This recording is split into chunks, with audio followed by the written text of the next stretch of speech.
ലക്ഷ്മി, കഴിഞ്ഞ ദിവസങ്ങളിലെല്ലാം നിസ്വാർത്ഥ സേവനവുമായി സേവാഭാരതി പ്രവർത്തകർ ഇവിടെ ഊണും ഉറക്കവും ഉപേക്ഷിച്ച് ദുരന്ത മുഖത്തിന്റെ വിവിധ ഭാഗങ്ങളിൽ ഉണർന്ന് പ്രവർത്തിക്കുകയായിരുന്നു. ശ്മശാന ഭൂമി 24 മണിക്കൂറും സർവ്വസജ്ജമായിട്ടുള്ള ഈ മൃതദേഹങ്ങൾ ദഹിക്കുന്നതിനാവശ്യമായിട്ടുള്ള എല്ലാ സൗകര്യങ്ങളും ഒരുക്കിക്കൊണ്ട് ഇവിടെ ഒരു ശ്മശാന ഭൂമി സേവാഭാരതിയുടെ നേതൃത്വത്തിൽ സംഘടിപ്പിച്ചിട്ടുണ്ട്. അതിൻ്റെ എല്ലാ കാര്യങ്ങളും കൃത്യമായി വിലയിരുത്തുകയാണ് കേന്ദ്രമന്ത്രി സുരേഷ് ഗോപി. ഇവിടെ എത്തി അതിന് ഏതൊക്കെ തരത്തിലാണ് ഇവിടേക്ക് മൃതദേഹങ്ങൾ എത്തിക്കുന്നത്, എത്ര മൃതദേഹങ്ങൾ ഇവിടേക്ക് എത്തിച്ചു, എന്തൊക്കെ ദൗത്യത്തിൽ ഇനി എന്തൊക്കെ കാര്യങ്ങളാണ് മുന്നോട്ട് നീക്കാനുള്ളത് നടക്കമുള്ള കാര്യങ്ങൾ സേവാഭാരതി നേതൃത്വവുമായി ഇവിടെ ഈ ഒരു സന്നദ്ധ സേവനത്തിന് നേതൃത്വം നൽകുന്ന ആളുകളുമൊക്കെയായിട്ട് അദ്ദേഹം ചർച്ച ചെയ്തു, വിലയിരുത്തലുകൾ നടത്തി. അതിനുശേഷം ഇപ്പോൾ തിരികെ മടങ്ങുന്ന ദൃശ്യങ്ങളാണ് നമ്മൾ കാണുന്നത്. കൃത്യമായ ഒരു ദൗത്യത്തിന് ആവശ്യമായിട്ടുള്ള എന്തെല്ലാം നടപടികളാണ് ഇനി സ്വീകരിക്കുന്നത്, എന്തെല്ലാം കാര്യങ്ങൾ ഇതുവരെ നടപ്പിലാക്കിയതടക്കമുള്ള കാര്യങ്ങൾ, ഇതുവരെ ഉള്ള കാര്യങ്ങളെല്ലാം അദ്ദേഹം വിലയിരുത്തലുകൾ നടത്തി. ശ്മശാന ഭൂമിയിൽ ഓരോ നിമിഷവും ഓരോ മണിക്കൂറും മൃതദേഹങ്ങൾ ഇവിടേക്ക് എത്തിക്കുകയാണ്.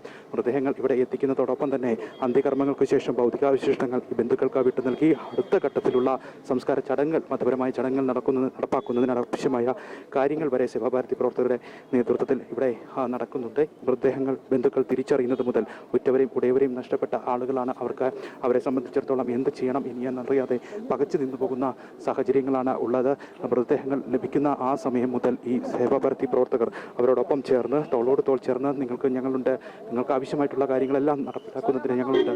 ഓരോ കാര്യങ്ങളും കൃത്യമായി നടപ്പാക്കിക്കൊണ്ട് കൃത്യമായ സമീപനങ്ങൾ നൽകിക്കൊണ്ട് അവരെ ചേർത്ത് നിർത്തുന്ന കാഴ്ചകൾ നമ്മൾ കഴിഞ്ഞ ദിവസങ്ങളിലെല്ലാം കണ്ടതാണ്. അത് തന്നെയാണ് ഇപ്പോഴും ഇവിടെ തുടർന്നുകൊണ്ടിരിക്കുന്നത്.